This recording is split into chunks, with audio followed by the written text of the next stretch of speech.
स्वागत है आपका दोस्तों बिहार न्यूज में। मैं हूं फिरदौस गनी और आप देख रहे हैं केडीबी लाइव। दोस्तों आज हो चुका है 14 फरवरी 2026। तो आज की पूरे बिहार की टॉप न्यूज लेकर आए हैं आपके लिए। वीडियो शुरू करने से पहले आपसे एक रिक्वेस्ट है कि अगर आप पहली बार इस चैनल पर आए हैं तो इस चैनल को अभी आप सब्सक्राइब करके बेल आइकन को प्रेस कर दीजिए और साथ ही साथ वीडियो को लाइक कर दीजिए, अपने दोस्तों के साथ शेयर भी कीजिए। तो चले चलते हैं आज की खबरों की ओर। दोस्तों आज बिहार न्यूज़ की शुरुआत सबसे पहले करेंगे कि बिहार में अगर आप ज़मीन खरीदना चाहते हैं तो आप जल्द से जल्द खरीद लीजिए, क्योंकि बिहार में ज़मीन का रेट महंगा होने वाला है। जी हां, बिहार में ज़मीन खरीदने और बेचने वालों के लिए अहम खबर है। बिहार सरकार मार्च के बाद ज़मीन की रजिस्ट्री शुल्क और सर्किल रेट में बढ़ोतरी करने की तैयारी में है। इसका सीधा असर आम लोगों की जेब पर पड़ेगा, क्योंकि ज़मीन की रजिस्ट्री कराना पहले से ज़्यादा महंगा हो जाएगा। माना जा रहा है कि कई इलाकों में ज़मीन की मौजूदा दरें बाजार मूल्य से कम है, इसलिए सरकार संशोधित दर लागू करने जा रही है। सूत्रों के अनुसार शहरी और फिर विकसित हो रहे क्षेत्रों में दरों में ज्यादा बढ़ोतरी हो सकती है। करीब 10 से 13 साल बाद कई जिलों में गाइडलाइन वैल्यू का रिवीजन किया जा रहा है। जैसे जमीन खरीदने की कुल लागत बढ़ेगी, क्योंकि स्टाम्प ड्यूटी और रजिस्ट्रेशन फीस सर्किल रेट के आधार पर तय होती है। खास करके पटना, गया, मुजफ्फरपुर, किशनगंज, अररिया, पूर्णिया, कटिहार जैसे शहरों में इसका असर अधिक दिख सकता है। दोस्तों बिहार विधानसभा में विकास कार्यों को लेकर के सत्ता पक्ष और फिर विपक्ष के बीच तीखी बहस देखने को मिली है। जहां विपक्ष ने आरोप लगाया है कि सरकार जिन योजनाओं और फिर उपलब्धियों का दावा कर रही है उनकी जमीनी सच्चाई कुछ और है। रोजगार, शिक्षा, स्वास्थ्य और फिर सड़क जैसी बुनियादी सुविधाओं को लेकर के सरकार से जवाब मांगा गया है। कई विधायकों ने अपने अपने क्षेत्र की समस्या उठाई और फिर कहा कि घोषणाओं के बावजूद भी कई काम अधूरे पड़े हैं। जी हां, सरकार की ओर से मंत्रियों ने कहा है कि राज्य में तेजी से विकास हो रहा है और फिर विपक्ष सिर्फ राजनीतिक लाभ के लिए मुद्दों को बढ़ा चढ़ा करके पेश कर रहा है। आंकड़ों के जरिए ये बताने की कोशिश की गई है कि बजट और फिर योजनाओं का सही उपयोग हो रहा है। बहस के दौरान कई बार माहौल इतना गर्मा गया है कि स्पीकर को हस्तक्षेप करना पड़ा। अंत में सदन की कार्रवाई आगे बढ़ी, लेकिन इस बहस ने साफ कर दिया है कि आने वाले समय में विकास और फिर जमीनी हकीकत का मुद्दा बिहार की राजनीति में केंद्र में रहने वाला है।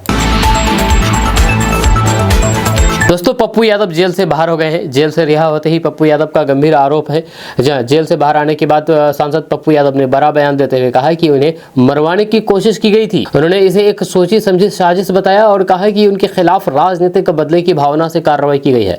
रिहाई के बाद मीडिया से बातचीत करते हुए पप्पू यादव ने अपनी सुरक्षा को लेकर के चिंता भी जताई है। पप्पू यादव ने कहा है कि वे जनता की आवाज उठाते रहेंगे और किसी दबाव में नहीं आएंगे। जहां उनके समर्थकों ने भी इस बयान के बाद नाराजगी जताई है और पूरे मामले की निष्पक्ष जांच की मांग की है। इस बयान के बाद सियासी हलचल तेज हो गई है, जब विरोधी दलों ने आरोपों को बेबुनियाद बताया है, जबकि समर्थक इसे गंभीर मामला मानते हुए जांच की मांग कर रहे हैं।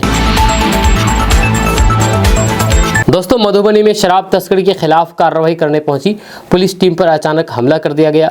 इस हमले में थाना अध्यक्ष घायल हो गए, जबकि मुख्य आरोपी मौके पर फायदा उठाकर के फरार हो गया। घटना के बाद इलाके में तनाव का माहौल बन गया।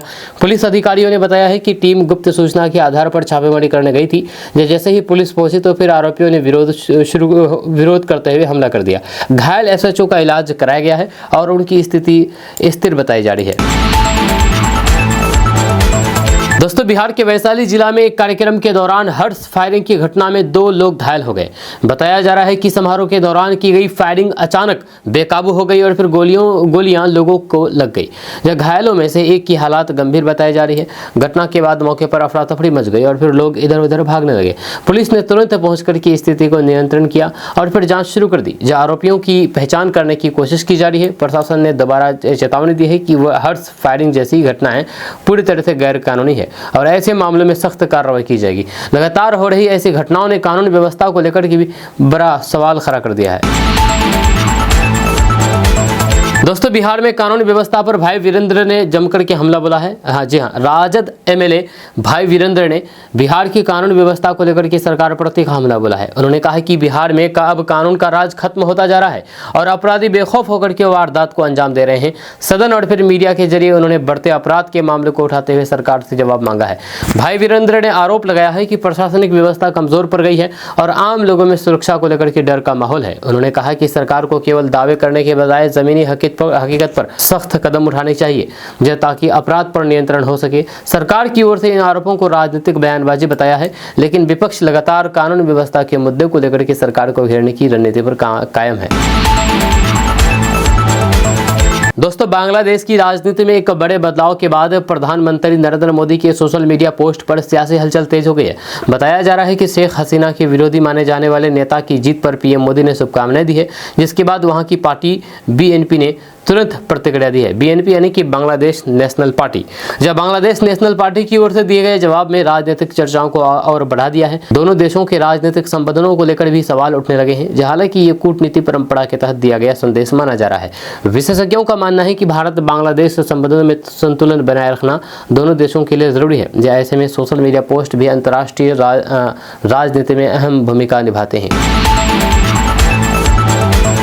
दोस्तों, प्रधानमंत्री किसान सम्मान निधि योजना के तहत किसानों को होली से पहले बड़ी राहत मिलने की उम्मीद है। केंद्र सरकार के फैसले से पात्र किसानों के खाते में सीधे किस्त की राशि ट्रांसफर की जाएगी। इससे ग्रामीण इलाकों में आर्थिक गतिविधियों को भी बढ़ावा मिलने की संभावना है। सरकार ने किसानों से अपील की है कि वे अपनी KYC और फिर जरूरी दस्तावेज समय पर अपलोड कर लें, ताकि भुगतान में कोई भी अड़चन न आए। जिन किसानों की जानकारी अधूरी है उनकी किस्त अटक सकती है। यह योजना छोटे और फिर सीमांत किसानों के लिए सहारा साबित हो रही है। समय पर किस्त मिलने से खेती बाड़ी और फिर घरेलू जरूरतों में राहत मिलती है। दोस्तों, पूर्व IPS अमिताभ दास पुलिस हिरासत में है। जी हाँ, दरअसल बात है कि पूर्व IPS अधिकारी अमिताभ दास को पटना पुलिस ने हिरासत में लिया है। बताया जा रहा है कि ये कार्रवाई एक संवेदनशील मामलों से जुड़ी है। जहाँ हिरासत में लिए जाने से पहले उन्होंने बड़ा दावा किया है, जहाँ जिससे सियासी और प्रशासनिक हलचल बढ़ गई है। अमिताभ दास ने कहा है कि उनके पास कई अहम जानकारियां हैं जो कि सामने आने पर कई सवाल खड़े हो सकती है। जब पुलिस ने हालांकि मामले की जाँच जारी होने की बात कही है और फिर आधिकारिक बयान देने से परहेज किया है। इस घटना के बाद राजनीतिक दलों की प्रतिक्रियाएं भी सामने आ रही है, जब मामला संवेदनशील होने के कारण प्रशासनिक सतर्कता बढ़ रहा है। दोस्तों, परिवहन विभाग की कार्रवाई से जुर्माना भरा है। जब बिहार परिवहन विभाग ने ट्रैफिक नियमों के उल्लंघन के खिलाफ अभियान चलाकर के बड़ी कामयाबी हासिल की है। जब 2 महीने के भीतर चालान की संख्या में 45% की बढ़ोतरी दर्ज की गई है और करीब 90 करोड़ रुपए का जुर्माना वसूला गया है। अधिकारियों का कहना है कि यह अभियान सड़क सुरक्षा को बेहतर बनाने के उद्देश्य से चलाया गया।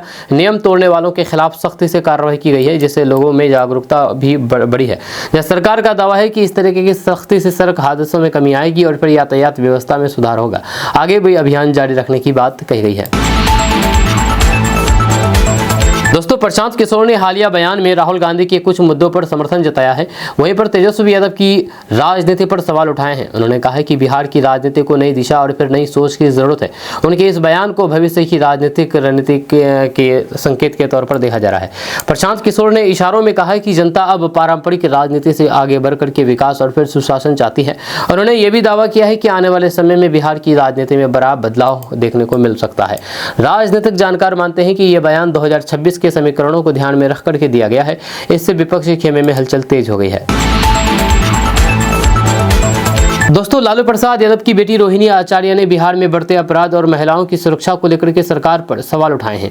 उन्होंने कहा है कि क्या बिहार में बेटियों की चीखें सत्ता तक नहीं पहुंच रही है।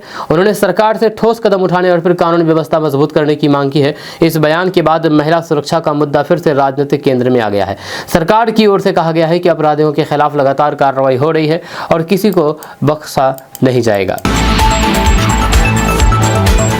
दोस्तों, बिहार में इस बार गर्मी के मौसम में पावर कट की समस्या कम होने की उम्मीद जताई जा रही है। बिजली कंपनियों ने आपूर्ति मजबूत करने और फिर बैकअप सिस्टम तैयार रखने की योजना बनाई है। अधिकारियों के अनुसार अतिरिक्त बिजली खरीद और फिर ट्रांसफार्मर अपग्रेडेशन पर काम चल रहा है। इससे उपभोक्ताओं को निर्बाध बिजली मिल सकेगी। यह सरकार का दावा है कि पिछली बार की तुलना में इस बार बेहतर तैयारी की गई है, ताकि लोगों को कटौती का सामना न करना पड़े। दोस्तों, मुख्यमंत्री नीतीश कुमार ने बिहार की बंद पड़ी चीनी मिलों को दोबारा शुरू करने का निर्देश दिया है। जब सरकार का कहना है कि इससे न केवल गन्ना किसानों को फायदा होगा, बल्कि स्थानीय स्तर पर रोजगार के नए अवसर भी पैदा होंगे। जब लंबे समय से बंद मिलों के कारण किसानों और फिर मजदूरों को परेशानी झेलनी पड़ रही थी। जब सरकार अब इन मिलों के पूर्ण जीवन के लिए विभागीय समीक्षा और फिर निवेश की प्रक्रिया तेज करने की बात कह रही है। जब संबंधित अधिकारियों को जमीन, मशीनरी और फिर वित्तीय स्थिति का आकलन करके जल्द रिपोर्ट देने को कहा गया है, ताकि मिलों को चरणबद्ध तरीके से चालू किया जा सके। यह चीनी मिलों को दोबारा शुरू करने से गन्ना उत्पादन को बढ़ावा मिलेगा और ग्रामीण अर्थव्यवस्था को मजबूती मिलेगी। साथ ही साथ परिवहन, लोडिंग, अनलोडिंग और फिर सहायक उद्योगों में भी रोजगार के अवसर बढ़ने की उम्मीद जताई जा रही है। दोस्तों, बिहार सरकार ने युवाओं के लिए बड़ी खुशखबरी दी है, जहां डिप्टी सीएम विजय सिन्हा ने ऐलान कर दिया है कि राजस्व विभाग में 16,000 से अधिक पदों पर जल्द भर्ती की जाएगी। इस फैसले से बिहार में बेरोजगार युवाओं को बड़ा अवसर मिलने की उम्मीद है। जहां सरकार का कहना है कि जमीन से जुड़े हुए कामों और फिर प्रशासनिक व्यवस्था को मजबूत करने के लिए कर्मियों की कमी दूर करना जरूरी है। जब भर्ती प्रक्रिया पारदर्शी तरीके से पूरी की जाएगी ताकि योग्य उम्मीदवारों को मौका मिल सके और फिर विभाग की कार्यक्षमता बढ़े। इस कदम को राज्य में रोजगार सृजन की दिशा में अहम माना जा रहा है। भर्ती शुरू होने के बाद बड़ी संख्या में अभ्यर्थियों की आवेदन करने की संभावना है, जिससे राजस्व विभाग में कामकाज और तेज होने की उम्मीद जताई जा रही है। दोस्तों, बिहार के एक छोटे से गांव से निकल करके विनोद और फिर मोना ने मसाले के कारोबार से बड़ी सफलता हासिल की है। उन्होंने स्थानीय स्तर पर शुरू किया गया देसी ब्रांड आज कई शहरों तक पहुंचा दिया है। जब मेहनत और गुणवत्ता के दम पर उनका व्यवसाय तेजी से बढ़ा है, सोशल मीडिया और फिर ऑनलाइन प्लेटफॉर्म का भी उन्हें फायदा मिला है। जहाँ उनकी कहानी ग्रामीण युवाओं के लिए प्रेरणा बन रही है कि सीमित संसाधन में भी बड़ा मुकाम हासिल किया जा सकता है। दोस्तों, अब करेंगे सेहत की बात। सेहत के बारे में बात करेंगे कि दिन में कितनी बार पेशाब सामान्य है, यानी कि कितनी बार पेशाब मतलब कि हो तो वो बीमार नहीं है, यानी कि कितनी बार दिन में पेशाब हो तो वो बीमारी नहीं है। तो आपको बता दें कि डॉक्टरों के अनुसार दिन में 6 से 8 बार पेशाब आना सामान्य माना जाता है। जहाँ इससे कम या ज्यादा होना किडनी या फिर अन्य स्वास्थ्य समस्याओं का संकेत हो सकता है। विशेषज्ञों का कहना है कि पानी कम पीना, डायबिटीज या फिर संक्रमण जैसी स्थितियां भी बार बार पेशाब की वजह बन सकती है। ऐसे लक्षण दिखने पर डॉक्टर से परामर्श जरूर लेना जरूरी है। समय पर जांच और संतुलित जीवन शैली अपनाने से किडनी की बीमारियों से बचाव संभव है। यह स्वास्थ्य के प्रति जागरूक रहना बेहद जरूरी है। दोस्तों, बिहार में एक वीडियो पर कमीशन मांगने और फिर प्रखंड प्रमुख को धमकी देने का आरोप लगा है। इस पूरे मामले का वीडियो सोशल मीडिया पर तेजी से वायरल हो रहा है, जिसमें कथित तौर पर अधिकारी की बातचीत सामने आई है और फिर वीडियो सामने आने के बाद प्रशासनिक हलकों में हरकत मच गया है। यह आरोप है कि विकास योजनाओं के भुगतान में प्रतिशत के तौर पर कमीशन मांगा जा रहा था। प्रखंड प्रमुख ने भी खुल करके इस मामले को उठाया और फिर उच्च अधिकारियों से कार्रवाई की मांग की है। जहाँ विपक्ष ने इसे भ्रष्टाचार का बड़ा उदाहरण बताते हुए सरकार को घेरा है। जैसे सरकार की ओर से कहा गया है कि मामले की जांच कराई जाएगी और फिर यदि आरोप सही पाए गए तो फिर सख्त कार्रवाई होगी। अब सबकी नजर जांच रिपोर्ट पर टिकी है कि दोषियों पर क्या कदम उठाया जाता है। दोस्तों, जेडीयू की एक नेता ने राजद नेताओं पर टिप्पणी करते हुए कहा कि जंगली जानवर को शहर में लाएं तो फिर वह असहज महसूस करेगा। जी हाँ, इस बयान के बाद बिहार की राजनीति में नया विवाद खड़ा हो गया है, जब विपक्ष ने इसे अपमानजनक और असंसदीय बताया है। राजद नेताओं ने इस टिप्पणी पर कड़ी प्रतिक्रिया दी है और इसे राजनीतिक स्तर पर गिराने वाला बयान कहा है। जब उनका कहना है कि इस तरीके की भाषा लोकतंत्र के लिए ठीक नहीं है और इससे सियासी माहौल और खराब होता है। जब वहीं पर जेडीयू की ओर से कहा गया है कि बयान का संदर्भ तोड़ मरोड़ करके पेश किया जा रहा है। हालांकि इस बयान के बाद दोनों दलों के बीच आरोप प्रत्यारोप का दौर तेज हो गया है और फिर सियासी पारा चढ़ा हुआ है। दोस्तों, पूर्व मुख्यमंत्री राबड़ी देवी ने बिहार सरकार पर जोरदार हमला बोला है। उन्होंने गृह मंत्री सम्राट चौधरी से इस्तीफा की मांग करते हुए कानून व्यवस्था को लेकर के सरकार को घेरा है। उनका आरोप है कि बिहार में अपराध की घटनाएं बढ़ रही है और सरकार हालात संभालने में नाकाम रही है। राबड़ी देवी ने कहा है कि जनता खुद को सुरक्षित महसूस नहीं कर रही है और सरकार सिर्फ दावे कर रही है। जहां उन्होंने विधानसभा में भी इस मुद्दे को उठाते हुए जवाब मांगा है और जिम्मेदारी तय करने की बात कही है। वहीं पर सत्ता पक्ष ने इन आरोपों को खारिज करते हुए कहा कि सरकार अपराध पर सख्त है और फिर दोषियों पर कार्रवाई हो रही है। लेकिन इस समय के बाद बिहार की राजनीति में आरोप प्रत्यारोप का दौर और तेज हो गया है। दोस्तों, प्रधानमंत्री सूर्य घर योजना के तहत अब घरों की छत पर सोलर पैनल लगवाने की प्रक्रिया को और आसान बना दिया है।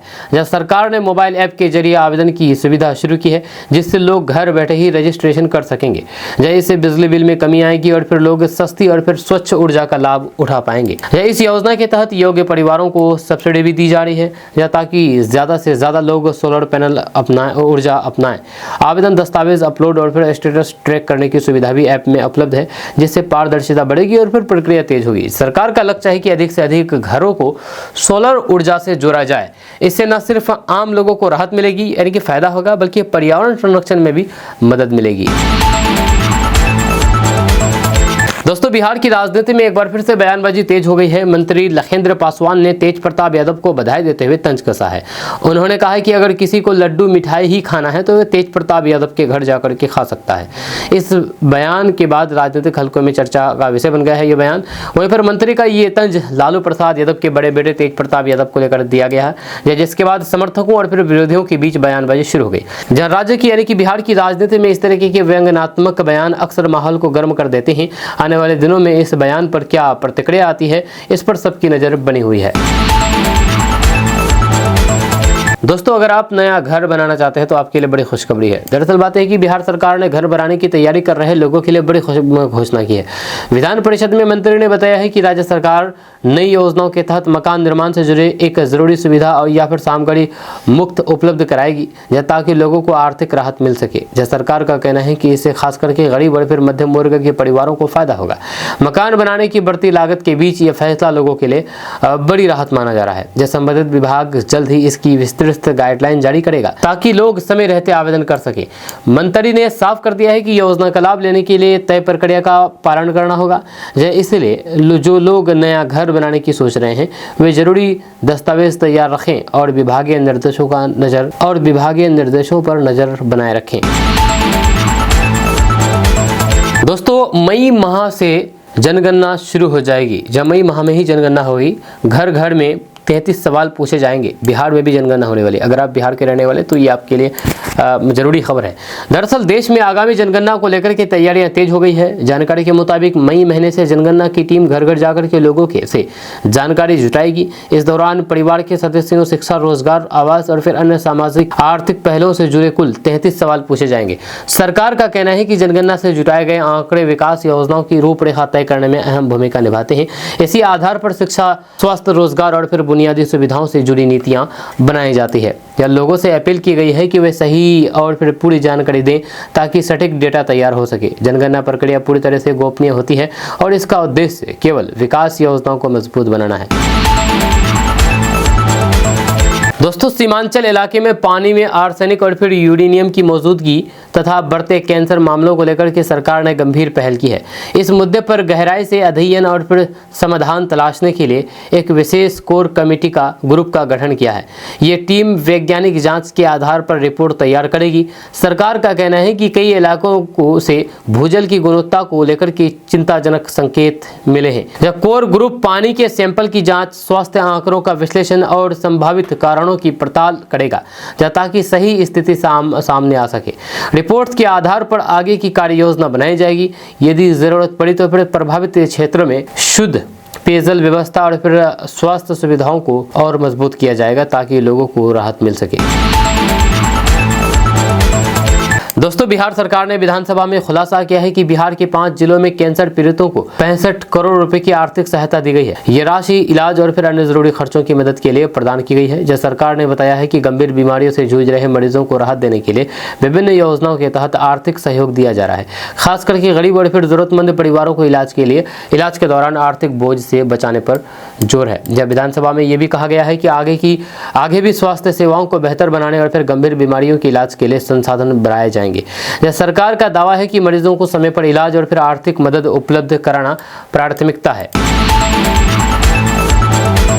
दोस्तों, बिहार के मधुबनी जिले से एक बड़ी खबर सामने आई है। बिहार के मधुबनी जिले में नकाबपोश बदमाशों ने डाका डाल करके 2.5 करोड़ रुपए चुरा लिए हैं। जी हाँ, बड़ी और फिल्मी अंदाज में इस वारदात को अंजाम दिया गया है। दरअसल नकाबपोश अपराधियों ने मिलकर के करीब 2.5 करोड़ रुपए का महा डाका डाला है बिहार के मधुबनी में। घटना इतनी सुनियोजित थी कि मौके पर पहुंची पुलिस भी हालात देख करके हैरान रह गई। बताया जा रहा है कि बदमाश पूरी तैयारी के साथ आए थे और फिर कुछ ही मिनटों में वारदात को अंजाम देकर के फरार हो गए। प्रत्यक्षदर्शियों के अनुसार अपराधियों ने पहले इलाके की रेकी की थी। वारदात के दौरान उन्होंने लोगों को डराया, धमकाया और फिर विरोध करने पर मारपीट भी की। इतनी बड़ी संख्या में अपराधियों के शामिल होने से इलाके में दहशत का माहौल बन गया है।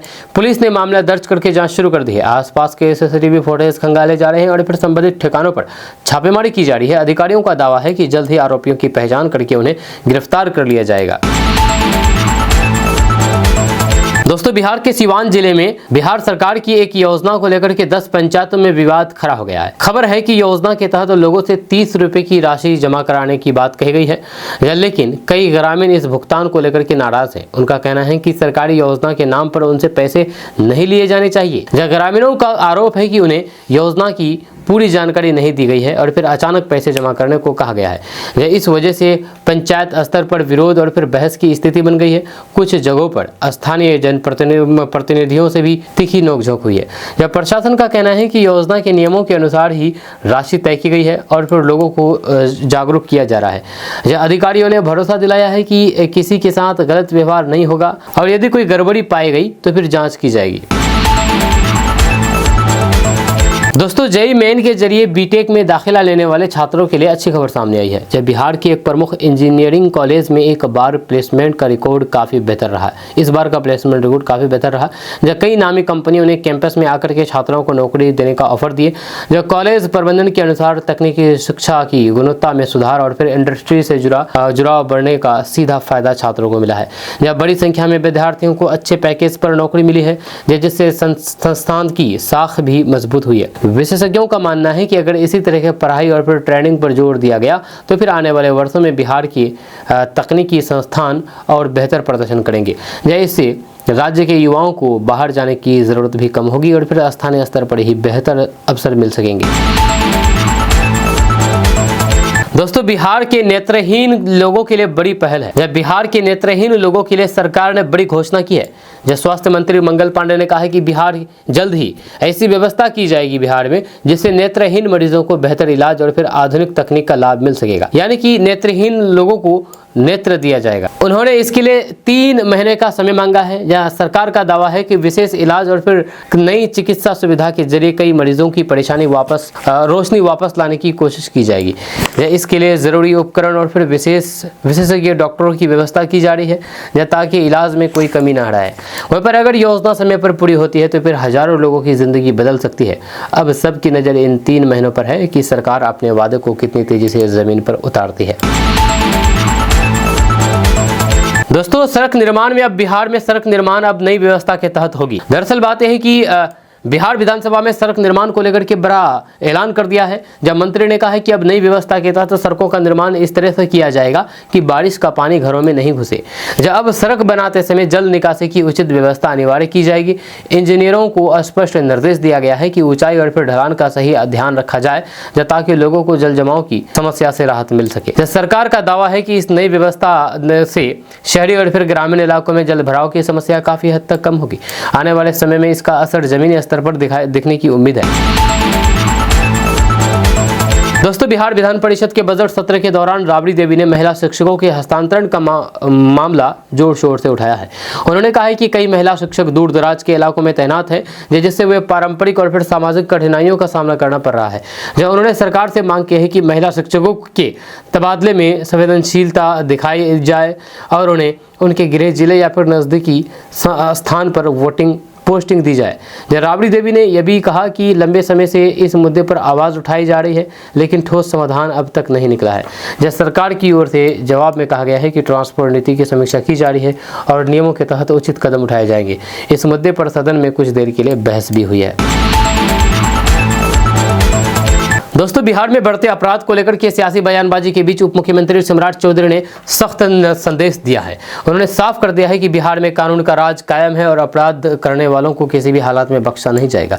सम्राट चौधरी ने बताया है कि पुलिस को स्पष्ट निर्देश दिए गए हैं कि अपराधियों पर त्वरित कार्रवाई की जाए। उन्होंने विपक्ष के आरोपों को खारिज करते हुए कहा है कि सरकार कानून व्यवस्था को लेकर के पूरी तरह से गंभीर है। जब सरकार का दावा है कि अपराध पर नियंत्रण के लिए लगातार अभियान चलाए जा रहे हैं और फिर आने वाले समय में और बड़े कदम उठाए जाएंगे ताकि लोगों में सुरक्षा। दोस्तों एआईएमआईएम के बिहार प्रदेश अध्यक्ष और अमोड़ विधायक अख्तरुल इमान ने बिहार विधानसभा में बहादुरगंज और अमोड़ क्षेत्र से जुड़े रेड लाइट एरिया के मुद्दे को उठाया है। उन्होंने सदन में इस अवैध गतिविधि पर तत्काल रोक लगाने की मांग की है, क्योंकि ये स्थानीय समाज विशेष करके लड़कियों की शिक्षा और फिर सम्मान को प्रभावित कर रही है। जब विधायक अख्तरुल इमान ने सदन में बताया है कि इस क्षेत्र में चल रहे देह व्यापार के कारण कई लड़कियां स्कूल जाने से कतराती हैं और फिर शर्मिंदगी महसूस करती हैं। जब उन्होंने जिक्र किया है कि NH 327E के आसपास ऐसी गतिविधियां खुलेआम जारी है जो लड़कियों की सुरक्षा और फिर भविष्य के लिए खतरा पैदा करती है। जी हाँ, बहादुरगंज, खासकर कि बहादुरगंज जिसको प्रेम नगर भी कहा जाता है, उसको लेकर हम आपको बता दूं कि किशनगंज जिले के बहादुरगंज और अमोड़ क्षेत्र में कथित रूप से संचालित रेड लाइट एरिया का मुद्दा एक बार फिर से चर्चा में है। इस बार ये मामला सीधे बिहार विधानसभा में उठा। AIMIM के बिहार प्रदेश अध्यक्ष और अमोड़ विधायक अख्तर उल इमान ने सदन में इस विषय को गंभीरता से रखते हुए सरकार से तत्काल कार्रवाई की मांग की है। विधायक अख्तर उल इमान ने कहा है कि बहादुरगंज और अमोड़ के कुछ इलाकों खासकर के NH 327E के आसपास अवैध देह व्यापार की गतिविधियां जारी है। उनका कहना था कि इन गतिविधियों का सबसे ज्यादा नकारात्मक असर स्थानीय समाज पर पड़ रहा है। विशेष रूप से स्कूल और फिर कॉलेज जाने वाली लड़कियां असहज महसूस करती है और कई बार शर्मिंदगी के कारण उस रास्ते से गुजरने में हिचकिचाती है। उन्होंने सदन में यह भी कहा कि ये सिर्फ कानून व्यवस्था का मामला नहीं है बल्कि सामाजिक और फिर नैतिक चिंता का विषय है। यदि समय रहते इस पर ठोस कार्रवाई नहीं की गई तो फिर आने वाली पीढ़ी पर इसका बुरा प्रभाव पड़ सकता है। उन्होंने सरकार से मांग की है कि पुलिस स्तर पर सख्त कार्रवाई की जाए या साथ ही इस अवैध धंधे में फंसी महिलाओं और फिर लड़कियों के पुनर्वास के लिए ठोस योजना बनाई जाए। वहीं पर अख्तर उल इमान ने जागरूकता अभियान चलाने की भी जरूरत बताई है ताकि समाज में इस विषय पर खुल करके चर्चा हो सके और लोग सहयोग करें। उन्होंने कहा कि सीमांचल क्षेत्र में ये समस्या नई नहीं है, या समय समय पर पुलिस छापेमारी भी होती रही है, लेकिन अस्थायी समाधान अब तक नहीं निकल पाया है। स्थानीय लोगों का कहना है कि विधानसभा में इस मुद्दे को उठाया जाना एक महत्वपूर्ण कदम है।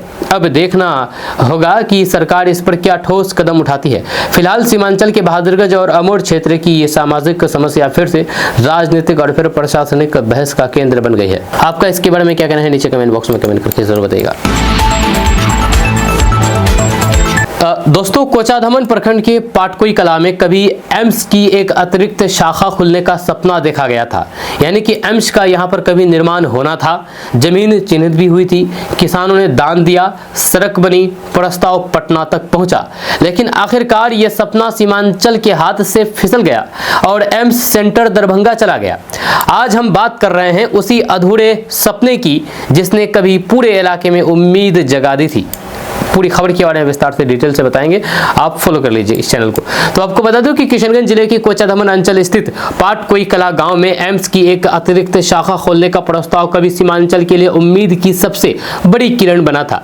इस पहल के पीछे मरहूम सांसद मौलाना अशरारुल हक कासमी और तत्कालीन विधायक मुजाहिद आलम के प्रयास प्रमुख रहे, जहां उनके संयुक्त प्रयास से लगभग 200 एकड़ जमीन का प्रस्ताव बिहार सरकार को भेजा गया था। यह प्रस्ताव सीमांचल की स्वास्थ्य व्यवस्था को मजबूत करने की दिशा में एक ऐतिहासिक कदम माना जा रहा था। यदि पाटकोई कला में एम्स की स्थापना होती तो फिर किशनगंज ही नहीं बल्कि अररिया, पूर्णिया और कटिहार सहित पूरे सीमांचल क्षेत्र को उच्च स्तरीय चिकित्सा सुविधा मिलती। मरीजों को पटना, दरभंगा या फिर दूसरे राज्यों का रुख नहीं करना पड़ता। हालांकि एक बड़ी समस्या सामने आई, प्रस्तावित जमीन तक जाने के लिए पहुंच पथ नहीं था। इसी वजह से इस स्थान का यानी कि इस जगह का दावा कमजोर पड़ने लगा, लेकिन स्थानीय जनप्रतिनिधियों और फिर ग्रामीणों ने हार नहीं मानी। 13 जुलाई 2016 को 15 किसानों ने 21 डिसमिल जमीन महामहिम राज्यपाल के नाम सड़क निर्माण के लिए दान कर दी। दोस्तों, किशनगंज को जलालगढ़ से जोड़ने वाली नई ब्रॉड गेज रेल लाइन परियोजना अब नई रफ्तार पकड़ती नजर आ रही है। यह सीमांचल की बहुप्रतीक्षित इस परियोजना को पहली बार 2008-9 के रेल बजट में घोषित किया गया था, लेकिन करीब 17 साल तक ये योजना कागजों तक सीमित रही। अब केंद्र सरकार ने 2025-26 के बजट में इसके लिए 170 करोड़ रुपए का प्रावधान किया है, जिससे इस परियोजना के फिर से जीवित होने की पुष्टि मानी जा रही है। यहाँ उत्तर पूर्व सीमांत रेलवे यानी कि NFR के अधीन इस परियोजना की अपडेट DPR रेलवे बोर्ड को भेज दी गई है। ये सूत्रों के मुताबिक परियोजना अब डी फ्रीज हो चुकी है और फिर भूमि सर्वे समेत अन्य प्रक्रिया तेजी से चल रही है। यहाँ पहले इस रेल लाइन की अनुमानित लागत 360 करोड़ रुपए थी, जो अब बढ़ करके 1852 करोड़ रुपए हो गई है। करीब 51 किलोमीटर लंबी इस नई रेल लाइन पर 8 स्टेशन प्रस्तावित है, जहाँ खाताहाट, रौटा, मंझोक, पोराहाल्ट, उसके बाद तस्लीम नगर, मझगांव, कुट्टीहाट और महनगांव। ये लाइन पूर्णिया जिले के जलालगढ़ से शुरू होकर के सीधे किशनगंज तक पहुंचेगी। इससे कटिहार, पूर्णिया और फिर किशनगंज के कई ग्रामीण और फिर बाढ़ प्रभावित इलाके मुख्य रूप से नेटवर्क से जुड़ जाएंगे। इस परियोजना के कई बड़े फायदे बताए जा रहे हैं। जब कटिहार और किशनगंज के बीच यात्रा दूरी और फिर समय कम होगा। जब पूर्णिया को पहली बार किशनगंज से सीधे रेल संपर्क मिलेगा। मकुरिया किशनगंज सेक्शन पर ट्रेनों का दबाव कम होगा और कई एक्सप्रेस और फिर मालगाड़ियों को नया रास्ता मिल सकेगा। साथ ही अमोर, बैसा और फिर जलालगढ़ जैसे इलाकों में आपदा राहत कार्य भी आसान होगा।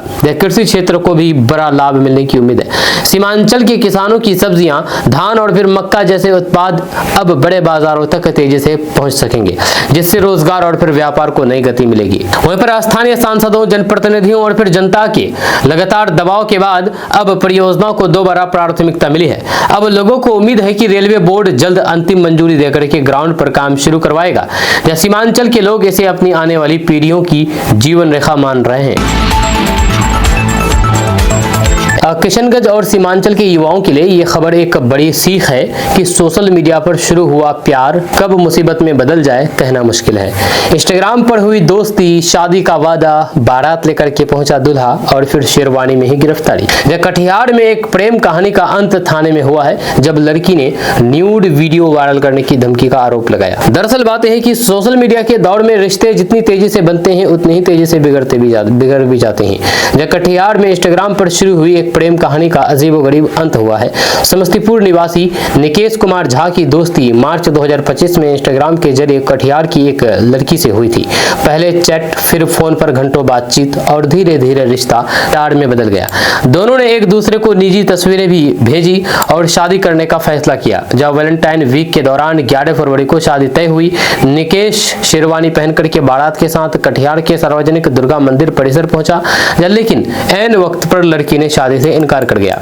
लड़की का आरोप है कि शादी से मना करने पर निकेश ने गुस्से में आकर के उसकी प्राइवेट तस्वीरें और फिर वीडियो वायरल करने की धमकी दी। वह लगातार शादी के लिए दबाव बना रहा था। खुद को असुरक्षित महसूस करते हुए लड़की ने पुलिस को इसके बारे में सूचना दी। मौके पर पहुंची पुलिस ने दूल्हे को शेरवानी में ही हिरासत में ले लिया और थाने ले आई। बाद में लड़की ने लिखित शिकायत दर्ज कराई है। जिस शिकायत के आधार पर पुलिस ने निकेश कुमार झा को गिरफ्तार कर लिया है। बारात में आए लोग थाने के बाहर इंतजार करते रहे, लेकिन जब साफ हो गया कि अब शादी नहीं होगी तो फिर वो वापस लौट गए। सदर अनुमंडल पुलिस पदाधिकारी अभिजीत सिंह ने बताया है कि सोशल मीडिया पर फर्जी पहचान, प्यार का झांसा और फिर निजी तस्वीरों के दुरुपयोग की धमकी गंभीर अपराध है।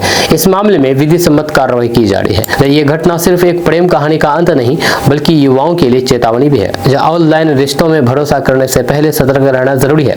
निजी तस्वीरें शेयर करना और फिर उनका गलत इस्तेमाल करना कानूनन अपराध है। सीमांचल और किशनगंज के युवाओं के लिए भी ये सबक है कि सोशल मीडिया पर बनी दोस्ती को समझदारी और सावधानी के साथ ही आगे बढ़ाएं, क्योंकि एक गलत कदम जिंदगी भर की परेशानी बन सकता है। आपका इसके बारे में क्या कहना है नीचे कमेंट बॉक्स में कमेंट करके जरूर बताइएगा। दोस्तों, पूर्णिया सांसद पप्पू यादव जेल से बाहर हो गए हैं। सांसद पप्पू यादव ने जेल से रिहा होने के बाद बिहार सरकार की नीतियों पर जम करके हमला बोला है, यानी कि उनका तेवर पहले ही जैसा है। जेल जाने से पहले जिस तरीके का तेवर था अब भी वही तेवर बरकरार है जेल से आने के बाद भी। उन्होंने कहा कि बिहार में जिस सुशासन का दावा किया जा रहा है वह जमीनी स्तर पर कहीं दिखती नहीं है। जब पप्पू यादव ने आरोप लगाया है कि बिहार में अपराधियों का मनोबल पूरी तरह से बढ़ा हुआ है और पुलिस प्रशासन आम जनता की सुरक्षा करने में फेल साबित हो रहा है। उन्होंने हालिया आपराधिक घटनाओं का जिक्र करते हुए सरकार से जवाब मांगा है। जी हां, वहीं पर सांसद पप्पू यादव ने व्यवसायी गोपाल खेमका मर्डर केस को लेकर के सरकार और फिर प्रशासन को सीधे कटघरे में खड़ा किया है। उन्होंने सवाल उठाया है कि आखिर क्यों रसूखदार अपराधियों को संरक्षण मिल रहा है। पप्पू यादव ने गोपाल खेमका की संपत्ति और उससे जुड़े विवादों पर भी तीखी टिप्पणी की है। वीडियो शुरू करने से पहले लाइट हाउस किशनगंज के बारे में बात करना चाहेंगे। लाइट हाउस किशनगंज में बिजली, plumber, paint, inverter, battery, cooler, पंखा सहित हजारों इंडिया के टॉप 10 ब्रांड के सामान वो भी सस्ते रेट में मिलती है। यहाँ से आप सामान खरीदने के साथ साथ बिजनेस भी शुरू कर सकते हैं, वो भी मात्र 25,000 रुपए में। इसके लिए आप इस नंबर पर संपर्क कीजिए। उन्होंने आरोप लगाया है कि इस हत्याकांड के पीछे के असली चेहरों को बचाने के लिए जांच की दिशा मोड़ी जा रही है। है। उन्होंने मांग की है कि इस पूरे प्रकरण की उच्च स्तरीय जांच हो ताकि दूध का दूध और पानी का पानी हो सके। वहीं पर पप्पू यादव ने अपने बयान में कहा कि बिहार में शिक्षा, स्वास्थ्य और रोजगार की स्थिति बद से बदतर होती जा रही है। उन्होंने नीतीश सरकार पर तंज कसते हुए कहा कि सरकार केवल आंकड़ों का खेल खेल रही है, जबकि आम बिहारी आज भी बुनियादी सुविधाओं के लिए संघर्ष कर रहा है। उन्होंने अधिकारियों की कार्यशैली पर भी सवाल उठाते हुए कहा कि बिहार में बिना लेन देन कोई भी काम नहीं होता है और अफसरशाही पूरी तरह से हावी हो गई है। पप्पू यादव ने विपक्ष को भी अपनी कार्यशैली सुधारने की सलाह दी है और कहा है कि सदन से लेकर के सड़क तक जनता की लड़ाई लड़नी होगी। उन्होंने संकेत दिया है कि वे जल्द ही राज्यव्यापी दौरा शुरू करेंगे और सरकार को घेरने की रणनीति बनाएंगे। जो उनके इस आक्रामक रुख से बिहार की सियासत में गर्माहट बढ़ गई है। उन्होंने स्पष्ट कर दिया है कि जेल उन्हें जनसेवा से नहीं रोक सकती है। पप्पू यादव ने कहा है कि वे जल्द ही गोपाल खेमका मर्डर केस और रुपेश मर्डर केस में प्रेस कॉन्फ्रेंस करेंगे और उनकी हत्या के पीछे छिपे लोगों को सामने लाएंगे। उन्होंने कहा है कि जो कुछ भी हुआ उसके बाद भगवान से विश्वास उठ गया है, मैं डरा हुआ हूं।